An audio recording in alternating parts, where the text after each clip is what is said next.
So beautiful. Oh, I wasn't expecting that one. Yeah, it's just so great. This is why it's so nice to not have makeup on.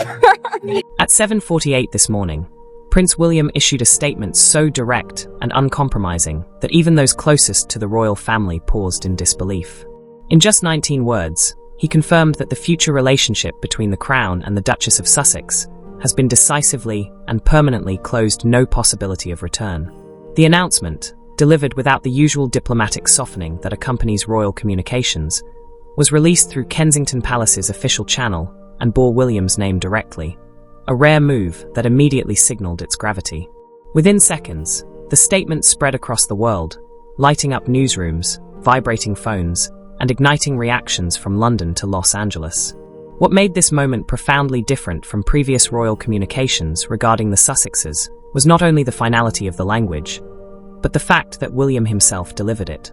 After years of strategic silence, allowing palace bulletins to speak on his behalf, the future king stepped forward personally, a clear indication that something irreversible had taken place. The BBC interrupted its programming within 3 minutes, and a veteran royal correspondent read the statement twice before looking into the camera to declare, "This is unprecedented." Prince William had just confirmed that Meghan would never return to the royal fold.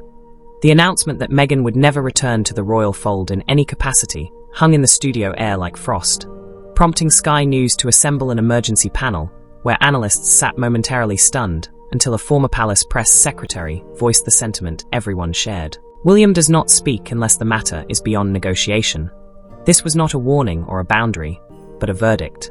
Across the Atlantic, as the East Coast stirred in pre-dawn darkness, news alerts spread across millions of screens, with CNN's breaking banner declaring Prince William confirms no return for Meghan Markle, and CBS calling it the most definitive royal statement in modern memory. Within 15 minutes, the statement had been shared more than 200,000 times. Outside Kensington Palace, journalists stationed for routine coverage suddenly found themselves documenting a historic scene. One reporter describing the charged December air and emphasizing that this was no longer speculation or insider suggestion, but William himself confirming that a former working royal would never be welcomed back, an unprecedented act. Inside the palace, senior staff moved through their duties with practiced calm, fully aware this confirmation was coming as they had helped shape its language and tone. Yet seeing William's name attached to words that would irrevocably redefine the monarchy's relationship with its most controversial figure made the moment starkly real. What struck longtime royal observers was the total absence of hedge language. Unlike past statements softened with phrases, such as "at this time" or "under present circumstances," this declaration allowed no reinterpretation, stating plainly that no pathway for return existed. For older Britons who remembered the turbulence of the Diana years and the reconciliations that followed past crises, the permanence of William's words was startling, breaking the tradition of leaving doors slightly ajar for future repair. Today, that door was deliberately and permanently closed. In the United States, where Meghan's story carried broader cultural resonance, reactions split instantly as morning show hosts debated whether William's confirmation reflected institutional protection or familial rejection, while social media surged with both support and criticism. Yet beneath all the noise, one truth remained. The future king had publicly and personally severed any remaining possibility of Meghan's return to royal life. What pressures or events had driven him to such an extraordinary step, a man known for caution speaking with such finality, remained rooted not in a single flashpoint, but in months of rising tensions that ultimately surpassed even the most patient thresholds. The pressure that built through the autumn months formed the true foundation for William's decision, a culmination of escalating circumstances that began in September and October of 2024, when Catherine grew increasingly unsettled by a pattern she could no longer dismiss as coincidence. Each time she launched a major initiative or appeared at a significant engagement, negative articles, citing only vague palace insiders, and those close to the situation surfaced within days, their timing too precise to be accidental. In a private November meeting at Kensington Palace, she finally voiced her concern to William, showing him a timeline of 10 such articles appearing within 48 hours of her announcements. Hearing her articulate what he had already begun to suspect hardened something within him. Meanwhile, King Charles was grappling with his own mounting frustrations as palace teams spent countless hours countering Sussex-related narratives, reviewing potential legal issues, and assessing risks sparked by inflammatory online discourse, all while he attempted to balance the early years of his reign with health concerns requiring more rest than usual. During a difficult conversation at Clarence House, he confided to a trusted aide that although he longed to believe reconciliation with Harry was possible, he could not allow that hope to paralyze the monarchy's ability to function. The turning point came in mid-November, when a security briefing revealed that intelligence services had detected a troubling surge in online activity targeting Catherine.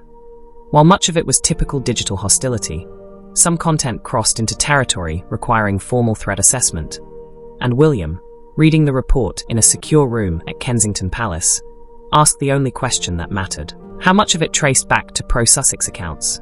The honest answer confirmed his worst fears. Yet even that was not the most damaging pressure. International partners, including officials in Washington, Ottawa, and Canberra, had begun raising discreet concerns about whether ongoing Sussex drama was eroding the monarchy's reliability as a cultural and diplomatic anchor, with one senior American official reportedly warning a British counterpart that they were no longer certain the Crown was stable enough to be a dependable partner. That message, delivered to William through formal channels, struck at the core of his understanding of the role he would one day inherit. The situation was no longer just a tabloid spectacle. It was weakening Britain's soft power. Even Anne, ever the pragmatic voice, told William plainly that he could not protect everyone and would eventually have to choose between the individual generating instability and the institution serving millions. By the time November faded into December, William was surrounded by a convergence of undeniable evidence-coordinated attacks against his wife, strain on his father's health, intensifying security concerns, and growing international unease, every force pointing him toward a decision the palace could no longer avoid. The mounting security concerns that required constant monitoring, coupled with diplomatic complications threatening Britain's international standing, created a level of pressure the palace could no longer ignore. Individually, each issue might have been manageable, but together they formed a picture demanding decisive action. As winter settled over London, and the palace prepared for what should have been a peaceful holiday season, William accepted that the time for hoping circumstances would improve had passed, and that permanent boundaries were now necessary. The path leading to his confirmation was not the product of one dramatic moment, but rather 4 pivotal decisions made over 6 weeks, each one building toward the irreversible statement released at 7:48 a.m.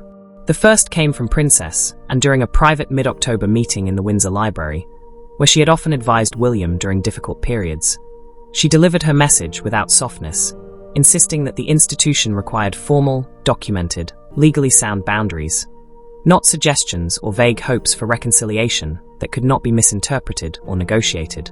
Without such clarity, she warned, every future interaction with the Sussexes would become a negotiation, and every public silence would be cast as either weakness or hostility.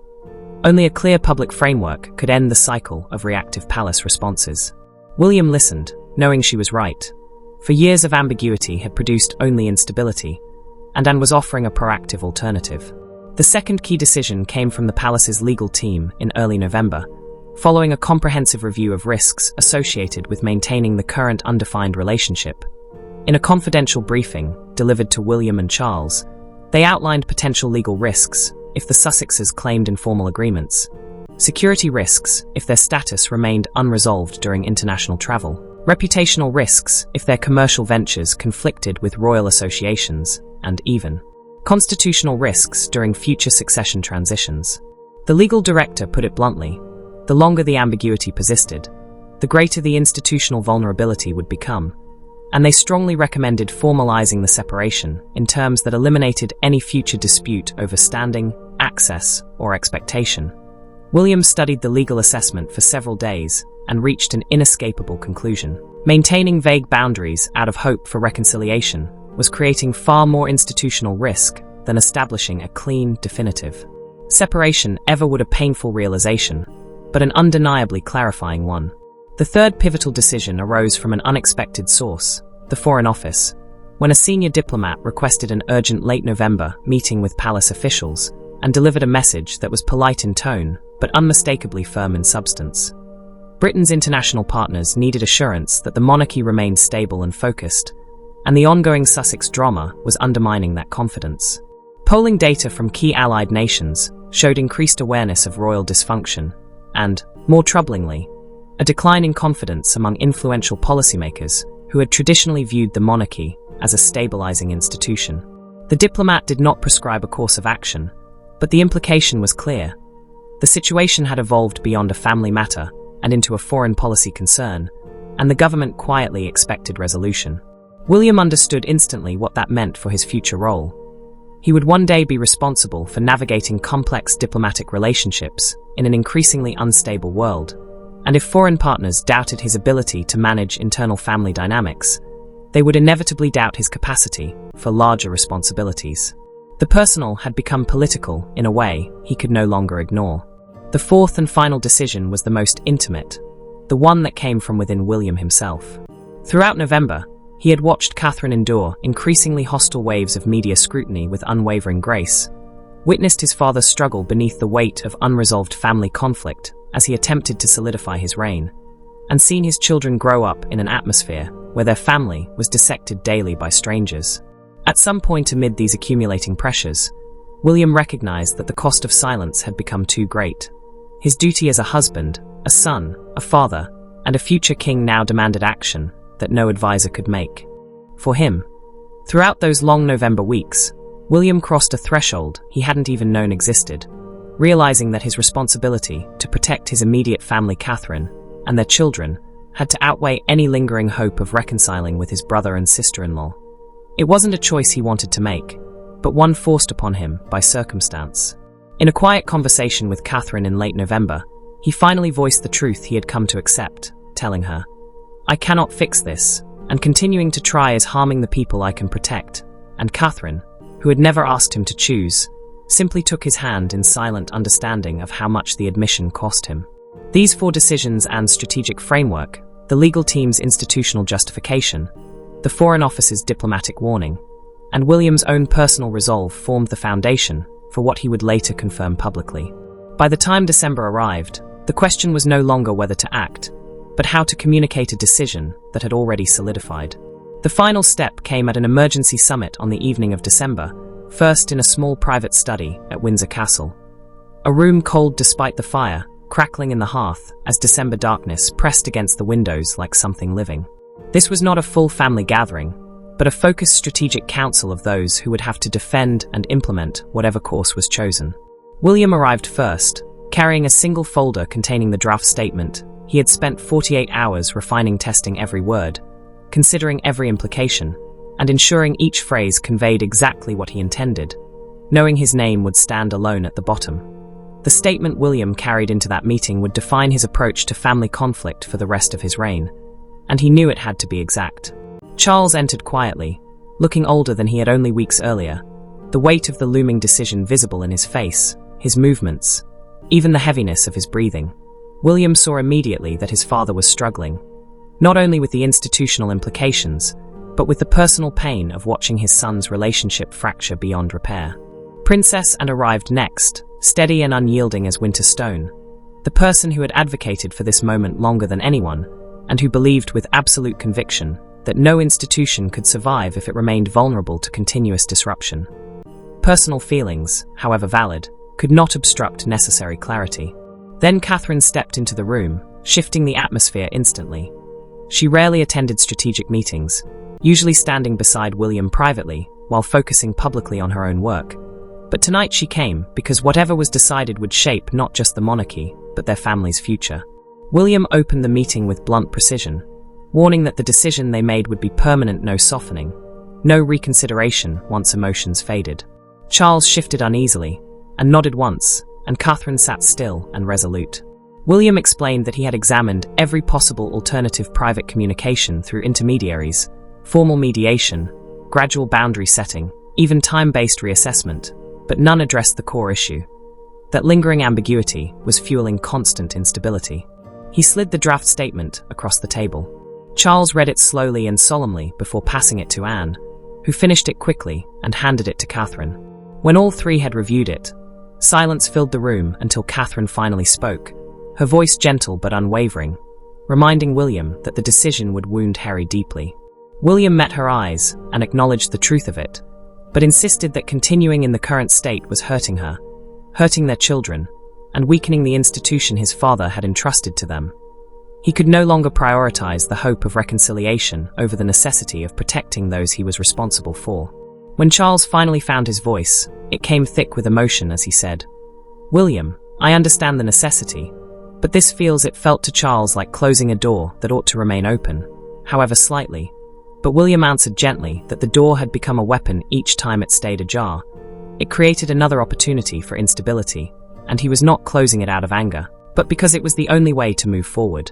And cut in with characteristic bluntness, reminding Charles that a monarchy cannot be governed on the hope that family dynamics will magically improve, and that William was doing exactly what he had been taught.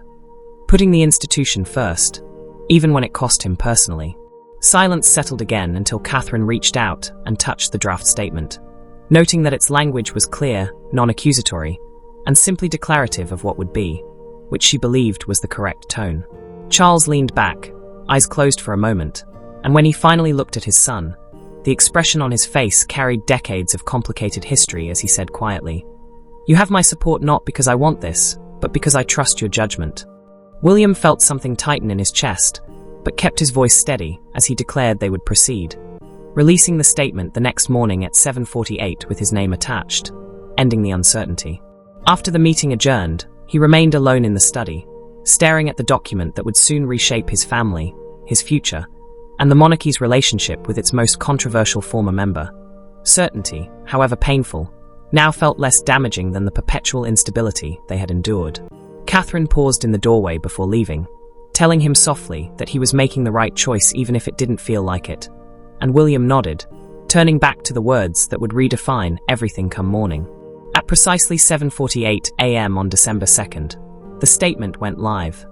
The future relationship between the Crown and the Duchess of Sussex has been conclusively determined.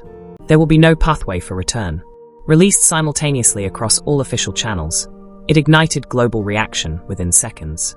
In California, where the night still clung to the coastline, the notification reached Harry's phone at 4:48 a.m. He woke to the vibration, read the message in the darkness, and felt something inside him break, recognizing immediately that this was not palace bureaucracy speaking, but his brother. His brother personally confirming that Meghan would never be welcomed back. Sources close to him described his reaction as devastated silence. He didn't wake Meghan at first, choosing instead to sit alone, holding his phone as he tried to comprehend what William had done. When dawn arrived, and he finally showed her the statement, her response was measured. She had prepared herself for many outcomes, but this one, delivered so directly by William himself, felt like a final judgment she had not fully anticipated.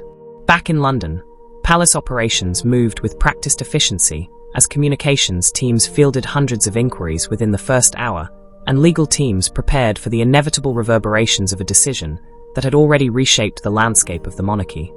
The palace's legal teams confirmed the implications of the statement.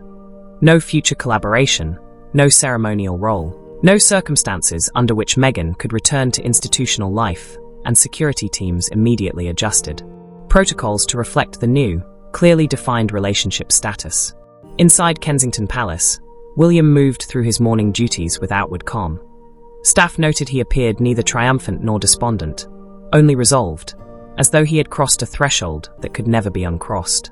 Catherine continued her scheduled engagements without public comment, yet those closest to her sensed a subtle lightness in her demeanor, as if a burden she had carried for years had finally slipped from her shoulders.